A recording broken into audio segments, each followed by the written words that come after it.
Assalamualaikum warahmatullahi wabarakatuh. Hai, kembali lagi dengan saya. Perkenalkan, nama saya Reza Trianggoro.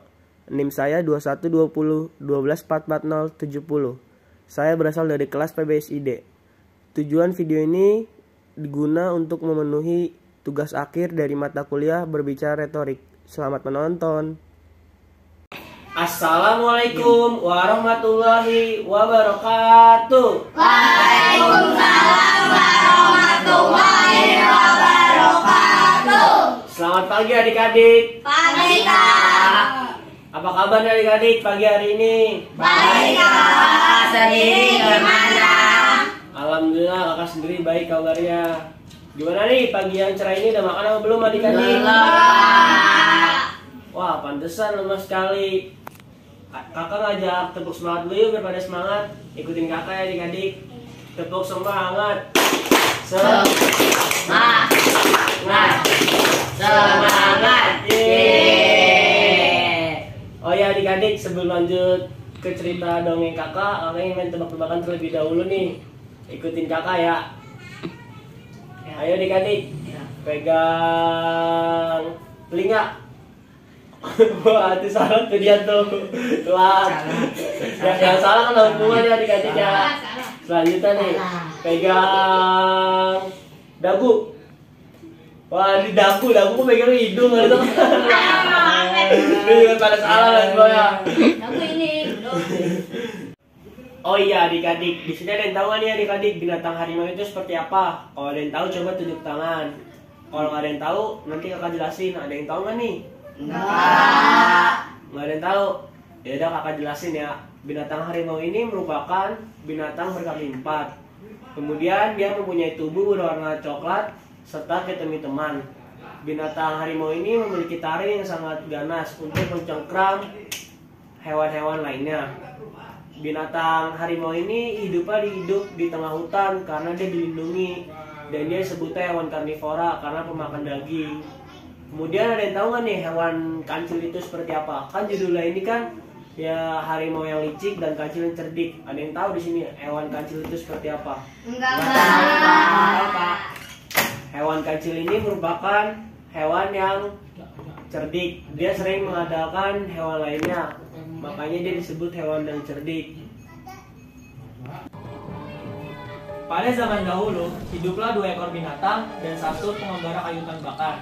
2 ekor binatang ini yaitu kancil dan harimau. Pada suatu hari, terdengar suara teriakan sangat kencang. Suara itu seperti, "Tolong, tolong, tolong, tolonglah aku." Kemudian, pengembara kayu hutan yang sedang mencari kayu mendengar suara tersebut yang sangat kencang. Sehingga pengembara tersebut menyusuri tempat itu. Sesampainya di sana, ia melihat seekor harimau menjerat di dalam lubang dan meminta tolong itu. Kemudian harimau itu berkata kepada pengembara hutan, "Tuan, tolonglah aku sudah lama sekali terjerat di dalam lubang ini," ujar harimau. Kemudian pengembara hutan itu berkata, "Aku tidak ingin menolongmu, karena jika aku ingin menolongmu, aku akan dimakan olehmu," ujar pengembara kayu hutan bakar. Selanjutnya, harimau berkata kepada pembawa kayu bakar tersebut, "Tuan, aku berjanji tidak akan memakanmu jika kau menolongku, dan aku tidak akan melupakan kebaikanmu. Tolonglah aku, Tuan." Kemudian pembawa kayu bakar tersebut memikir sejenak. "Tolongin gak ya? Kalau aku tolongin, dia memakanku apa tidak ya kira-kira? Baiklah, saya akan menolonginya." "Baik harimau, saya akan menolongimu. Kamu berjanji ya tidak akan memakan saya," ujar pembawa kayu bakar tersebut. Setelah keluar dari lubang yang sangat dalam, harimau pun menunjukkan muka yang sangat ganas dan kejam seperti orang kelaparan. Dan pembawa kayu bakar tersebut berkata, "Tunggu, mana janji kau yang telah kau bilang kepadaku? Katanya kau tidak ingin memakanku." "Mana janji kau?" ujar pengembara kayu bakar tersebut. Dan harimau pun menjawab, "Aku tidak peduli, aku sedang lapar sudah berpuluh-puluh hari tidak memakan daging manusia. Inilah kesempatan aku untuk memakan kau." Menunjukkan muka yang sangat kekeh dan ingin memakannya, ujar harimau. Selanjutnya, pembawa kayu bakar tersebut berkata, "Tunggu, baiknya kita tanya ke pohon pinus, apakah kau berhak untuk memakanku?" ujar pembawa kayu bakar tersebut. Selanjutnya harimau berkata, "Baiklah kalau begitu, kita ke tempat pohon pinus itu untuk menanyakan hal ini." Dan sesampainya di tempat pohon pinus tersebut, pohon pinus itu mengetahui jalan ceritanya dan berkata, "Makan saja manusia tersebut. Manusia itu tidak punya akal balas budinya. Dia sudah menebangku untuk dijadikan kayu bakar untuk kehidupan sehari-harinya," ujar pohon pinus tersebut. Selanjutnya, pengembara kayu bakar tersebut berkata kepada harimau, Tunggu. Selanjutnya kita tanya kepada kancil, apakah kau berhak untuk memakanku?" ujar pengembara kayu bakar tersebut.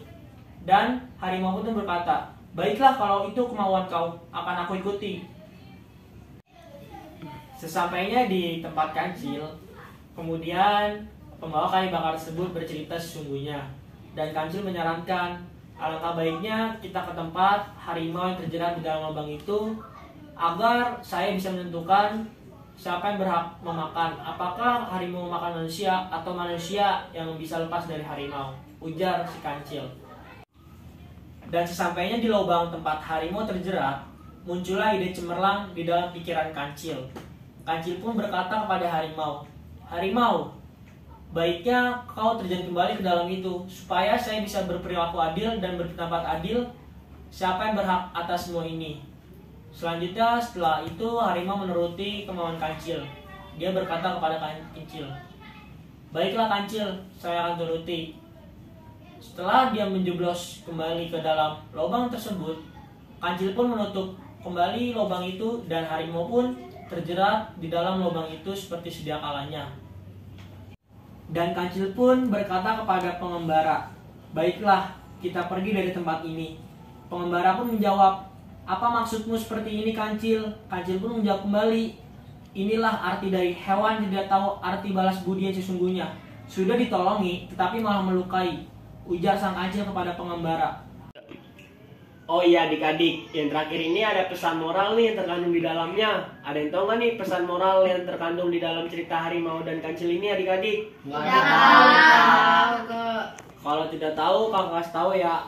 Yang pertama ini ada pesan moral, jika kita ditolong oleh orang, maka kita tidak boleh menyakiti orang tersebut karena sudah menolong kita.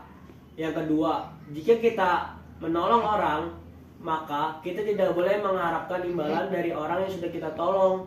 Kita menolongnya dengan ikhlas. Jadi begitu adik-adik, paham kan? Paham. Dan janganlah seperti harimau, sudah ditolong tetapi dia malah mencelakai. Itu tidak bagus adik-adik, tidak boleh dicontoh.